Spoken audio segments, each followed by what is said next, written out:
Olá, caros alunos.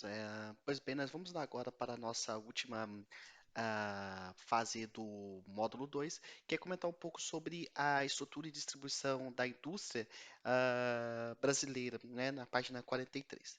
Vejam bem, né, nós podemos observar, né, que os dados do IBGE de 2010 ele apontam basicamente que as atividades industriais no Brasil eles são responsáveis por algo em torno de 23% do produto interno bruto do Brasil, né? Ou seja, por toda a riqueza gerada ao longo de um ano.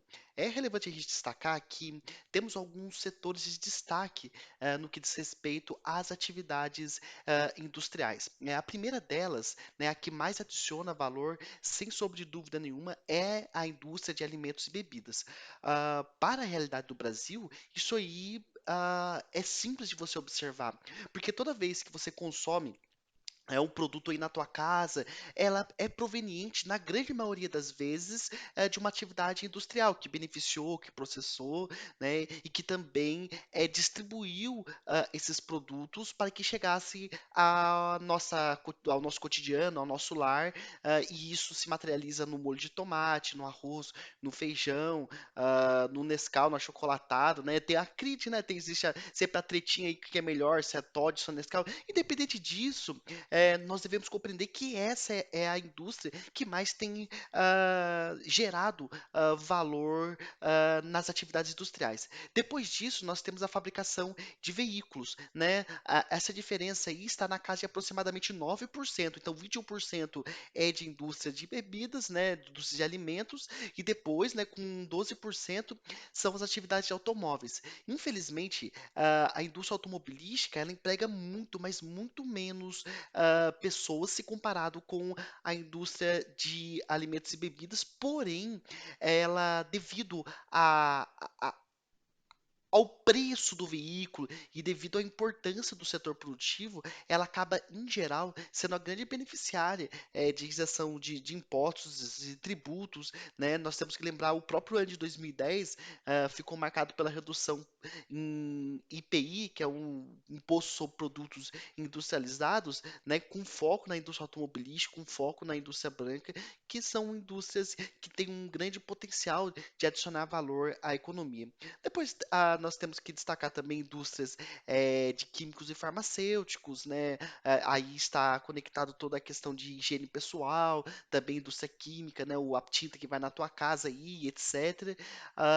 Derivados de petróleo e combustíveis, né? Isso faz parte do nosso cotidiano também, né? A utilização desse tipo desse tipo de produto, né?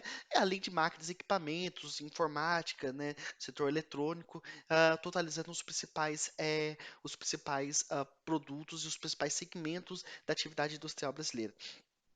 É relevante destacar que nos últimos anos, o que tem acontecido é que nós temos importado muitos produtos não industriais.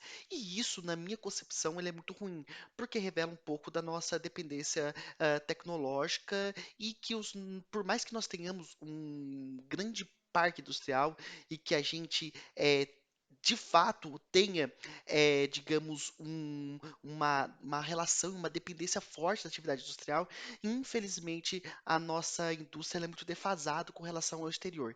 Isso não quer dizer que nós não venhamos a exportar produtos de média e alta tecnologia. A própria Embraer, que é a empresa brasileira de aeronaves e que já foi privatizada, tem participação externa, faz parcerias com indústrias de outros países na transferência de tecnologia, é um exemplo típico de produto e de indústria brasileira que acaba exportando produtos de média e de alta tecnologia. Porém, em linhas gerais, esse movimento, né, de exportação desses produtos são, de uma forma geral, feitos com tecnologias exterior, com tecnologia de outros países. A exemplo da LG ou da Samsung, que cria os seus produtos lá na Coreia do Sul, né, monta-os aqui no Brasil, especificamente em Taubaté temos uma fábrica da LG, e a partir daí ele distribui para todo o país, eventualmente exportando para outras regiões, outros continentes, outros países vizinhos.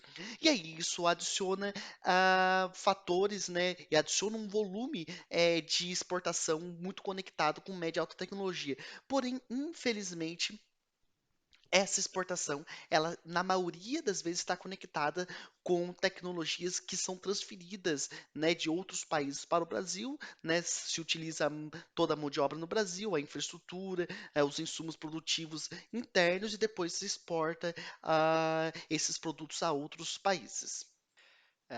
Eu penso que seja relevante também nós destacarmos que existe uma relação muito forte no que diz respeito ao aumento das exportações brasileiras, principalmente de produtos industriais, né, de média e alta tecnologia, com o desenvolvimento, com o surgimento no Brasil dos chamados parques tecnológicos ou tecnopolos. E o porquê que isso é interessante no que diz respeito ao desenvolvimento de uma linha, né, de um potencial de exportação de produtos industriais? Porque a parceria entre institutos de pesquisa privados, né, entre universidades, principalmente pública, a grande maioria esmagadora universidade pública, possibilita com que haja uma junção entre estudantes, entre pesquisadores, entre indústrias, e isso gera a possibilidade de um desenvolvimento de uma mão de obra qualificada, o desenvolvimento de tecnologia eh, internamente no país, ainda que seja patrocinada, ainda que seja bancada por um capital externo, por uma empresa de fora do país. Porém, é indiscutível que a tecnologia ela é gerada aqui e isso possibilita a criação de um grupo de engenheiros, pesquisadores que estão muito conectados com o desenvolvimento de tecnologia, né? Em todas as regiões do Brasil hoje nós temos tecnopolos, né? Aqui na região sudeste nós temos a própria região de São Paulo, nós temos, onde já temos a USP, Campinas muito conectada com a Unicamp e outras instituições de ensino, São José dos Campos, que une muito a questão aeroespacial e de aeronaves. Nós temos, temos o INPE, temos o CTA, que é o Centro Tecnológico, né, da Aeronáutica, temos também o CEMADEM, né, que é o Centro Nacional de Controle de Desastres Naturais, além de termos uma ampla gama de universidades, como por exemplo a Unesp, Unifesp, FATEC. Então, tudo isso é convertido para a geração de tecnologia, ou a construção de conhecimento. Eu que faço doutorado em desastre natural justamente no Parque Tecnológico de São José dos Campos, tenho observado muito essa interação no sentido de gerar tecnologia. Por exemplo, onde eu tenho as aulas do doutorado, que é uma parceria da Unesp e do CEMADEM, nós temos ali o próprio CEMADEM, no próprio eixo da Dutra nós temos o INPE e o CTA, e dentro do Parque Tecnológico, nós temos Unifesp, FATEC, Unesp, além de que nós temos muitas empresas ali que desenvolvem tecnologias. Temos a Boeing Renewable Energy, se eu não estiver enganado, eu vi que eles estão desenvolvendo aviões a etanol. Nós temos a Embraer Hard Technology, né?